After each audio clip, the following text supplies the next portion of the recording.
is the so-called pyramid with the shining eye. Even Jim used it for his new bestseller. So it means it is a very, very famous but also very, very old symbol. And this is the only existing really pyramid with the eye. It has exactly 13 steps, like the pyramid on the $1.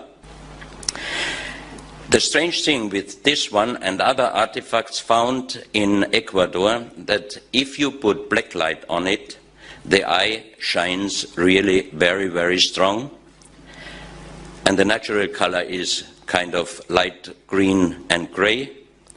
And the most impressive for me was that on the bottom of the pyramid, you have here in gold inlays the Orion constellation and an unknown writing. This unknown writing we found on stones all over the world. In Ecuador, in Colombia, in Illinois, in Gloucester, France, in Calabria, Italy, in Turkmenistan, in Malta, and Rex Gilroy has some pictures on his website, and I found out that some of the stones he shows with unknown writing presents the same writing. That means there must have existed a global civilization long, long time ago. And there was only one man able to translate this language, Professor Kurt Schildmann. He was the president of the German Linguistic Association. He spoke and wrote more than 40 languages perfect, and he could translate this writing, and he called it pre-Sanskrit because it's older than the oldest writing. And the translation of these 4 letters on the bottom of the pyramid. Guys, this image was the last one that we got from Hubble, and it was on the video a few weeks ago. And they did an overlay of 3 images to get this coloration that you see in here. They used blue, red, and I think the black and white filter, took the shots and overlaid them, and we came out and they said it was a smooth image. And the video that I did where we were watching the meeting, if you remember, of the different astronomers and scientists at the IC meeting, the Comet I-Sun meeting, and one of the guys at the end said that the jets were irregular. They were not, they were at a distinct angle from the sun. Well, and again, I was complaining that if they were getting shots every 15 minutes of Hubble, from Hubble, why aren't we getting more? Well, what I wanted to do was find the images that they used to make this composite. Now, when they overlaid this, they smoothed a lot of edges out. Was that the purpose? To make it look like one object, guys? Is that what they're doing? I want to dig a little deeper here. Now, I found the 3 images that they used to make this picture.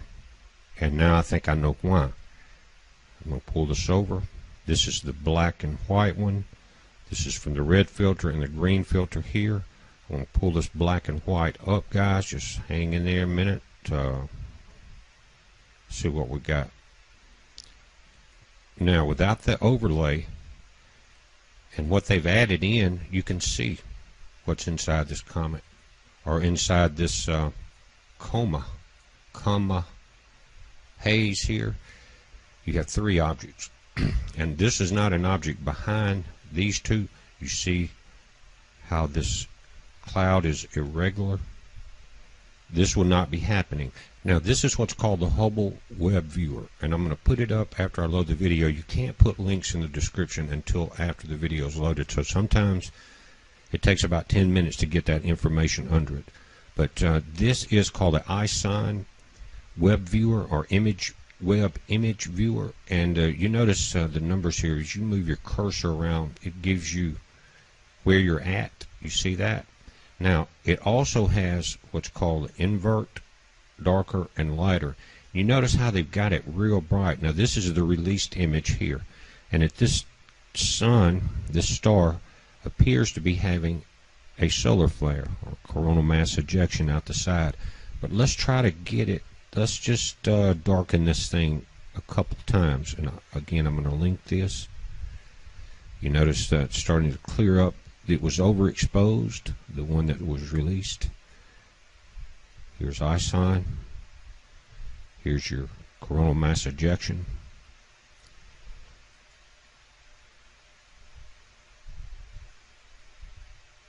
That's what's inside that coma. Now, that looks like a comet. This I don't know, but again, it's part of this cloud. We'll pull it up. You can also zoom, and it will zoom very big. One more time. Now let's go to light, and let's blur it out the way that it was when you go to the page. As we lighten it up, it's just increasing your exposure time.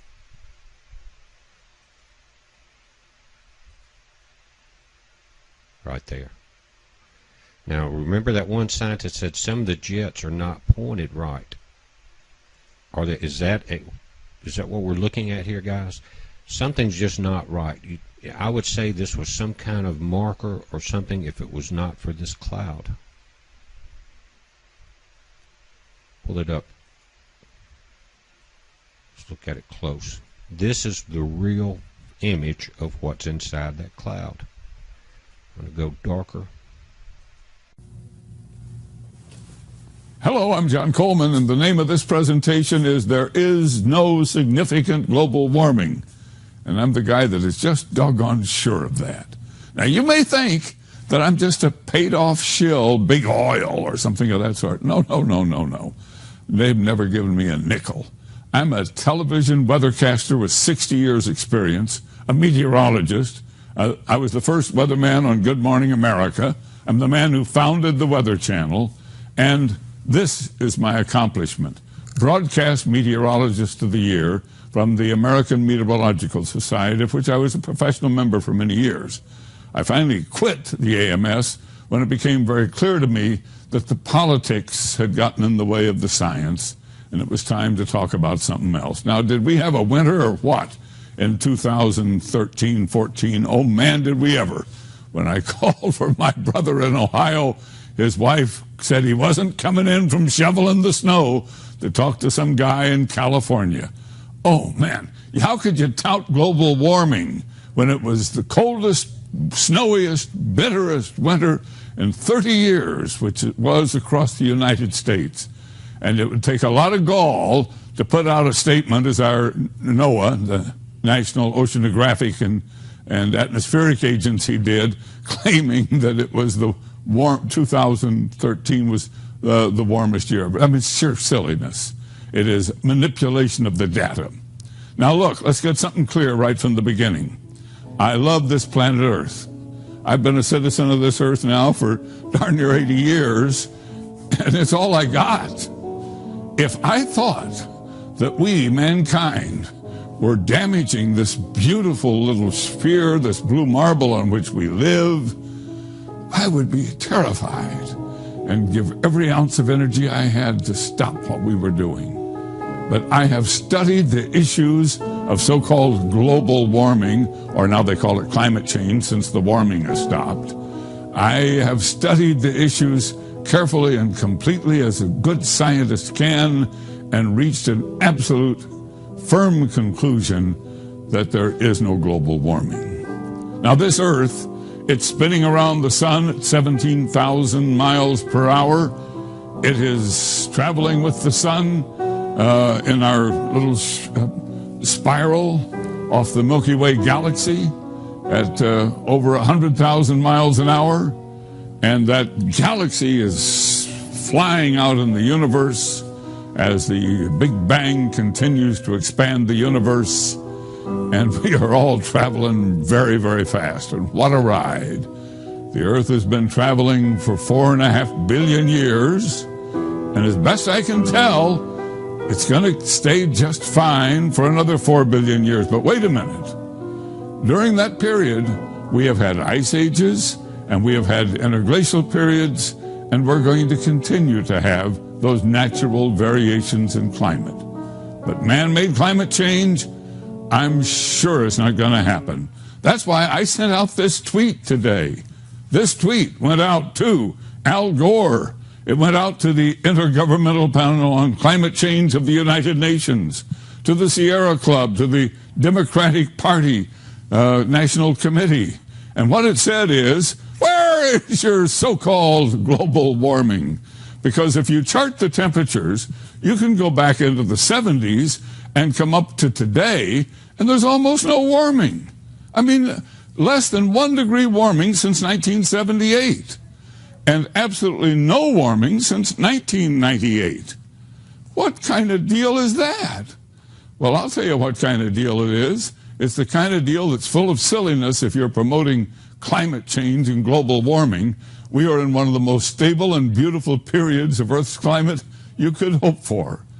And look at the stark contrast between the spaghetti of the many models of atmospheric warming created by various people who have gotten tens of millions of dollars of federal grant money and worked for the Intergovernmental Panel on Climate Change, and there's the average of all their models, and then here's the real temperatures as measured both on Earth and with our satellites. And folks, it's just not happening. That's why I posted on Facebook this memo today to the scientists and organizations that take that $4.7 billion a year of tax money to continue your so-called global warming research, and I say to them, it's bad science. Ladies and gentlemen, please cease and desist the global warming and climate change scare campaign. It's harmful to the continued advancement of our civilization. The government actions to counter so-called carbon pollution have already raised the cost of fuel, electricity, and food by an average of $1,000 a year for the average American family of 4. And the $4.7 billion of our tax money a year being issued to you and your organizations is funding a wide range of meaningless studies based on this bad science that says that carbon dioxide radiative forcing is causing warming. That money could be productively spent on energy research, including graphene and thorium and other new energy sources. Your manipulated climate computer models have dramatically failed both in temperature predictions and their predicted warming signatures. Please admit your errors. It's time to put principle and that above personal wealth and status and help restore basic scientific principles to climate research. So I posted the memo and I sent the tweet. But you know, I know that you are highly skeptical of what I'm saying. How can you believe me when you see this constant stream of global warming news reports day after day, year after year, printed on the internet sites, and all the newspapers? They still print with ink on paper and roll it up and throw it in your driveway and send it in a magazine. And it's full of this stuff. I mean, it's just full of it. Even our government, our National Oceanographic and Atmospheric Agency of the federal government, has established websites to promote climate change. And of course, the New York Times, it's been leading that all along. And that's the power of money. That 4.7 is happening. Oh, we have extreme natural variations in temperature. That's a hard, cold fact.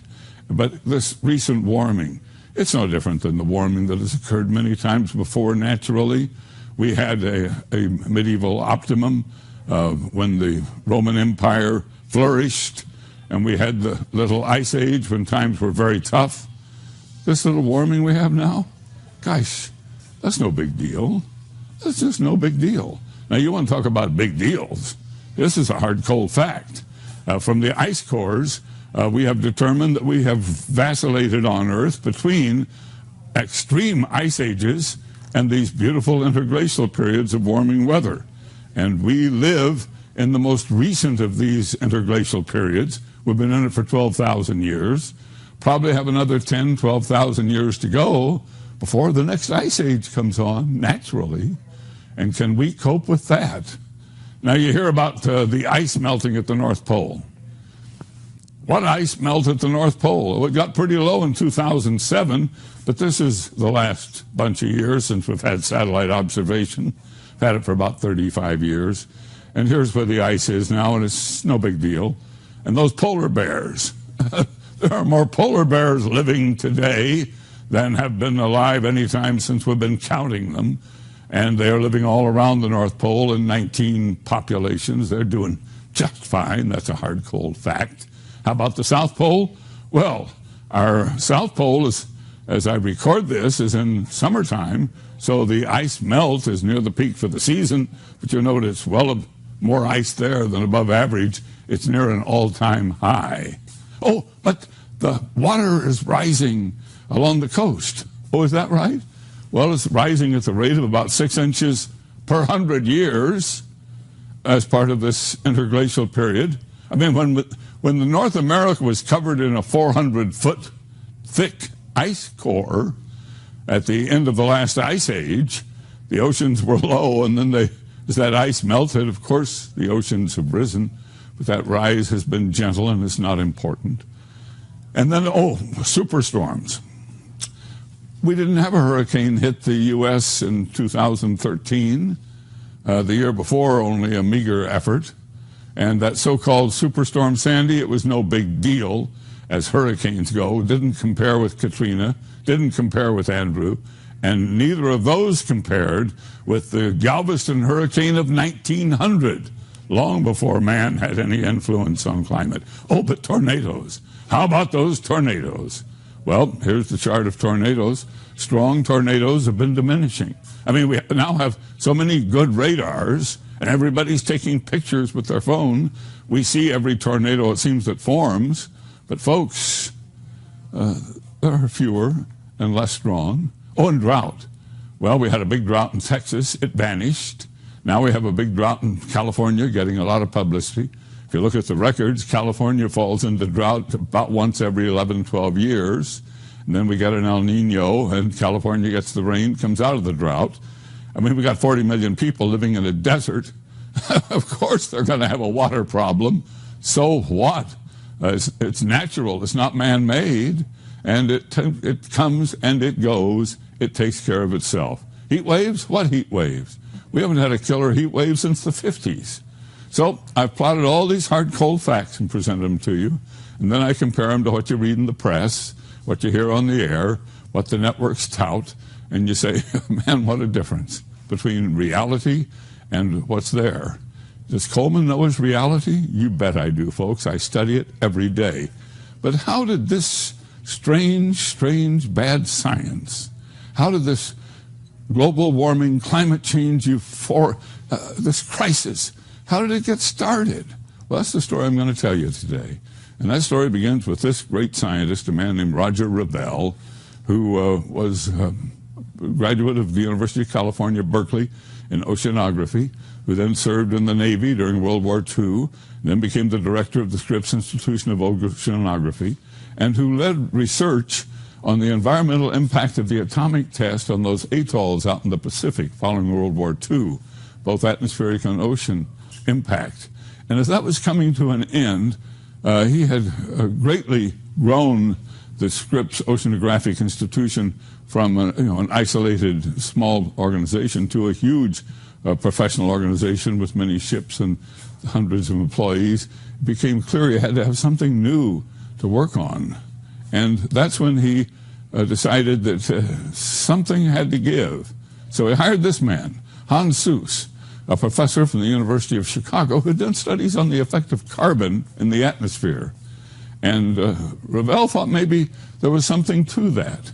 So he and Suess did a research paper, and they put it out, in which they asked the question, is mankind's burning of fossil fuels to the coal in our stokers that were heating our homes, the oil in our cars, the fuel, old-fashioned gasoline in old-fashioned cars, you choked in the smog that hung over your towns during the winter months when all those coal-burning stokers were going, and the cars were just spewing out ash, and it was ugly because we were burning old-fashioned untreated fuels in old-fashioned cars. Well, that was the beginning. That paper that Suess and Revelle put out is actually the paper that started the global warming frenzy. Oh man, did they start something. And Revelle then, he became a powerful man as a basis of that. His science was used all over the world by other scientists. And he started campaigning to establish a campus of the University of California co-located with his Scripps Oceanographic Institution at La Jolla, California. That was a big darn deal. Well, guess what happened? It was located there, but something happened. Revel suffered the greatest defeat of his life. He had campaigned to get that university there and thought he would be its first chancellor, but the politics backfired on him, and he wasn't named chancellor of that university, and he was hurt. So what did he do? He suddenly made a big move. He changed the only science class Al Gore ever took. Revel didn't remember having him in class. But Al Gore, who got a D in the course, was highly impressed. He was the son of a politician out of Tennessee, and he used what he learned there to start his global warming campaign. He wrote a book called Earth in the Balance. He ran for the U.S. Senate.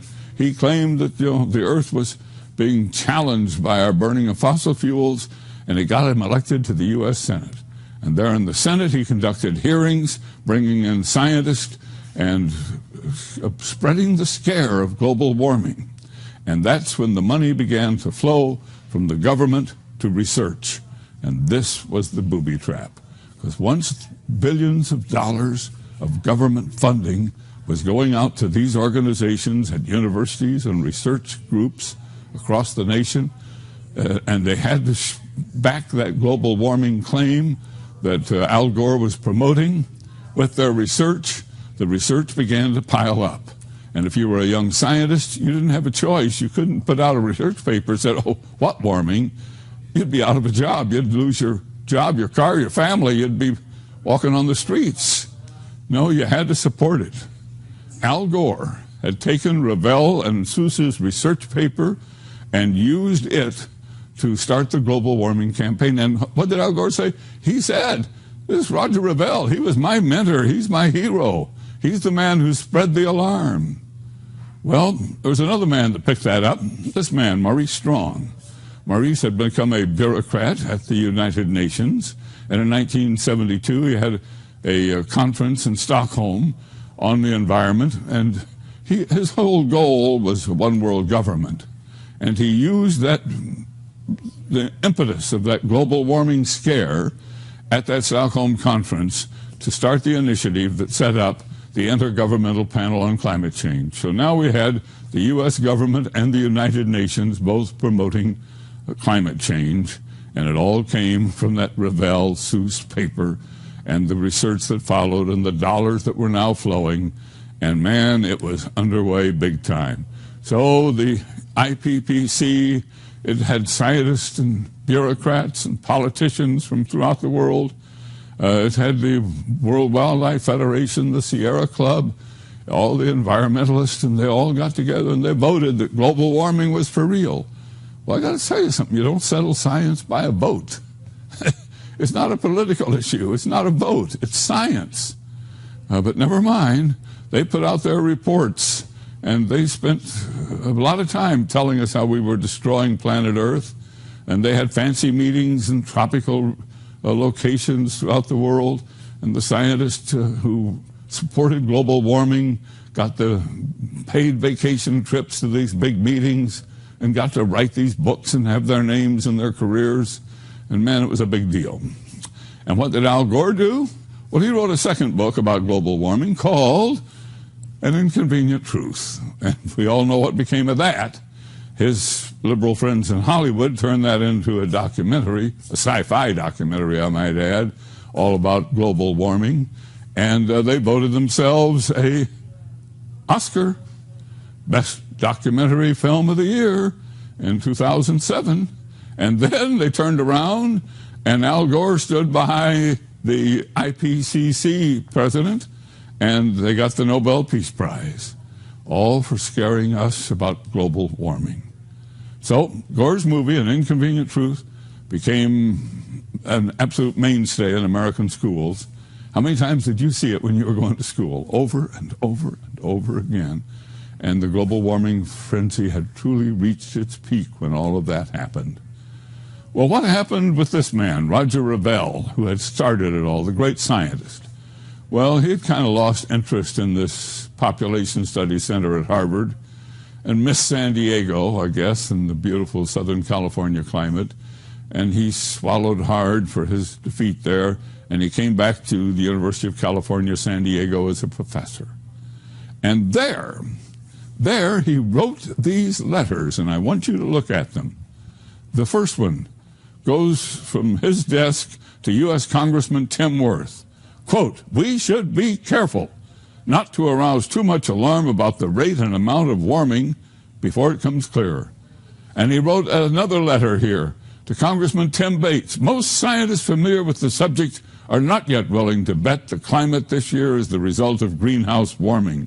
As you very well know, climate is highly variable year to year. The causes of these variations are not at all well understood. My own personal belief is that we should wait another 10 to 20 years to really be convinced that the greenhouse is going to be important for human beings in both positive and negative ways." So there it was. The man who had started the global warming campaign had put up the flag of warning. Hey folks, this may not be for real. Caution, caution. Well, he even wrote an article that was published in a new science magazine called Cosmos. And he teamed with a professor, Fred Singer, to write that article. And that article was called "What to Do About Greenhouse Warming? Look Before You Leap."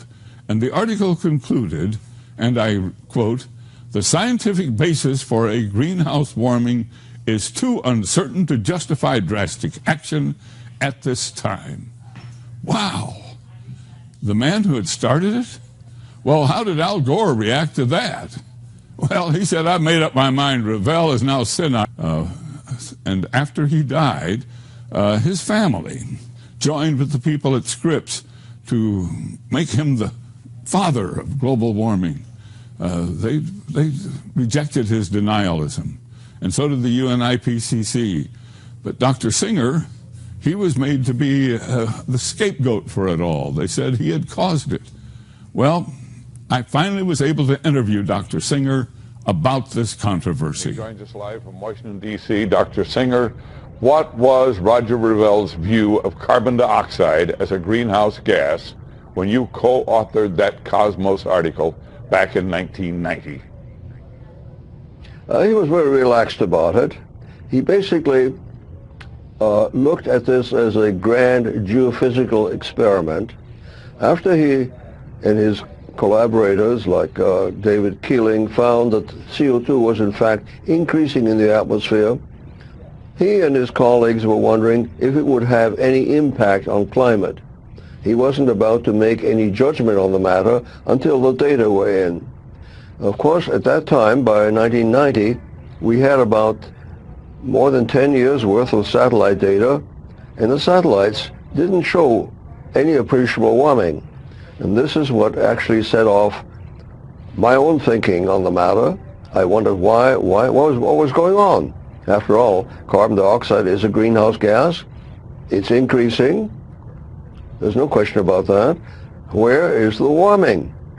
Well, it turns out that the atmosphere is much more complicated than the climate models believe, and the warming is offset probably by a kind of negative feedback that comes from clouds and water vapor in the atmosphere.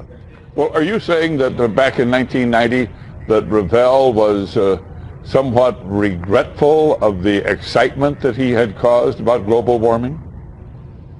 Revell, at that time, had written some letters to his congressman and also to Senator Wirth, telling him to calm down, not get excited about it, but wait and see what would happen to the climate. In other words, he was telling him, don't assume that things are going to warm up just because the models say so. Revell actually was very skeptical of climate models, much more so than I was. I was always more optimistic, hoping that they would improve enough so that they could really simulate what's going on in the atmosphere. Revell had not much faith in models. Well, since that time, many people have said that you were the one who manipulated Revell, that you kind of calmed him down or changed his feelings in the way you put that article together, that Gore said he was a senile old man when you co-authored that paper, and that therefore you took your position on CO2 and more or less assigned it to Revell, and they put a lot of blame on you. Well, that's absolutely untrue.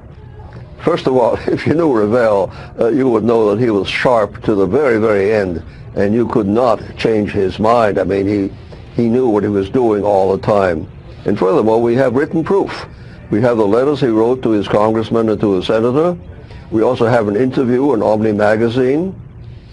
So there's plenty of evidence to show that he was quite independent-minded and that he didn't believe in global warming until the data would show him a warming. And by 1990, they really weren't. That is, the satellite data were not showing the warming. Did you and Revell talk about Gore at all? Actually, no, we never did, come to think of it. We only discussed the science. Revell's politics was very different from mine. He was, I think, a supporter of Gore. He was a liberal Democrat by inclination, and I think in every other way. But when it came to science, we completely agreed. Interview that I had with Dr. Singer. Now, he's not the only scientist, please understand this, who questions this global warming frenzy, signed that petition. There is a whole organization of them. A huge group from NASA recently wrote to the United Nations and to the U.S. at the Scripps Institution of Oceanography.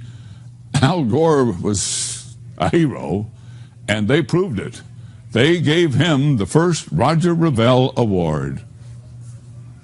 Honored tonight at Scripps Institution of Oceanography, he was given an award in recognition of his environmental work. KUSI's Tom Jordan is live in La Jolla with more on that. Tom? Paul, Al Gore was the first ever recipient of the Roger Revell Prize here at Scripps Institution of Oceanography, honored tonight for his work in environmental preservation. A rousing welcome for a man continuing his campaign on environmental awareness and protection. Former Vice President Al Gore being honored for his efforts with the first ever Roger Revell Prize. I want to express my very deep and genuine gratitude for this honor. The award presented at this dinner marking the 100th birthday of the late Roger Revell, who headed Scripps Institution of Oceanography from 1950 to 1964.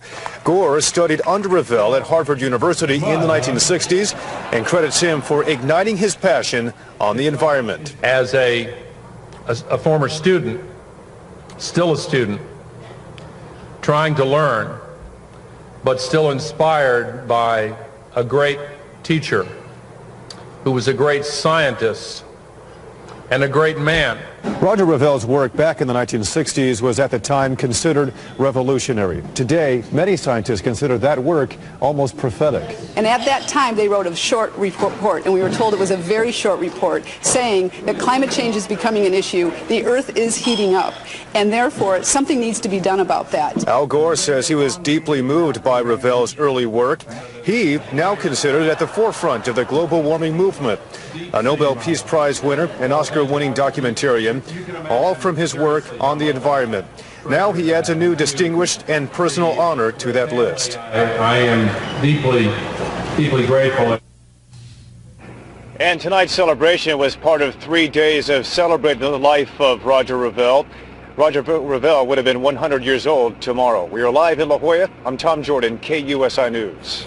Thanks, Tom. John Coleman believes there is no significant man-made global warming, and he travels the nation speaking on the topic.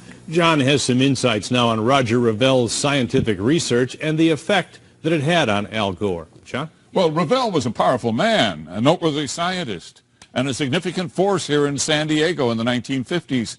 There's no doubt that he's largely responsible for the high status of the Scripps Institute of Oceanography in its field, and for locating the University of California at San Diego, UCSD, at La Jolla.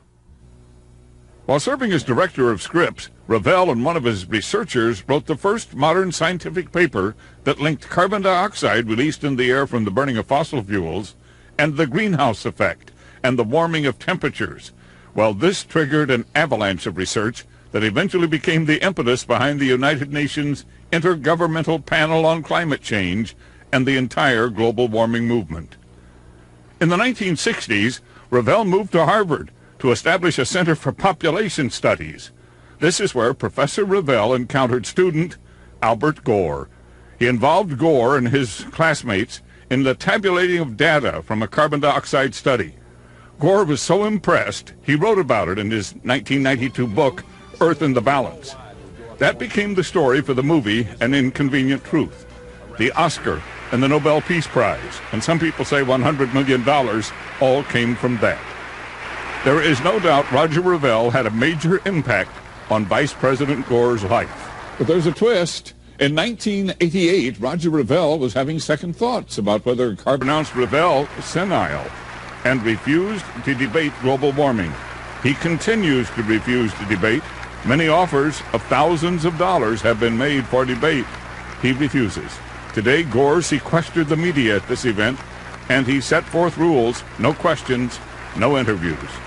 I have learned that in 1991, Roger Revell made what was his final speech at the high-powered, very private summer enclave of powerful men and politicians at the Bohemian Grove in Northern California. There he apologized for his research, for sending so many people in the wrong direction on global warming, and he worried about the political fallout from the UN IPCC and Al Gore.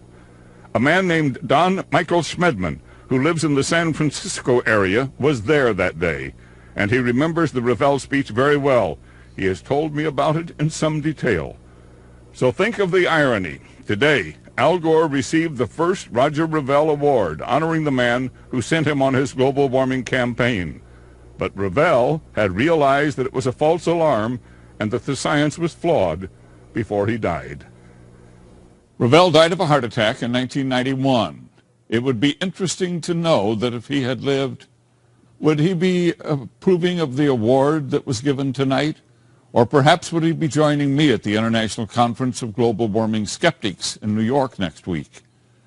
If you want to read the article on global warming that I have written, you can go to KUSI.com, click on Coleman's Corner. Paul, this is really interesting. We haven't heard this information at all before.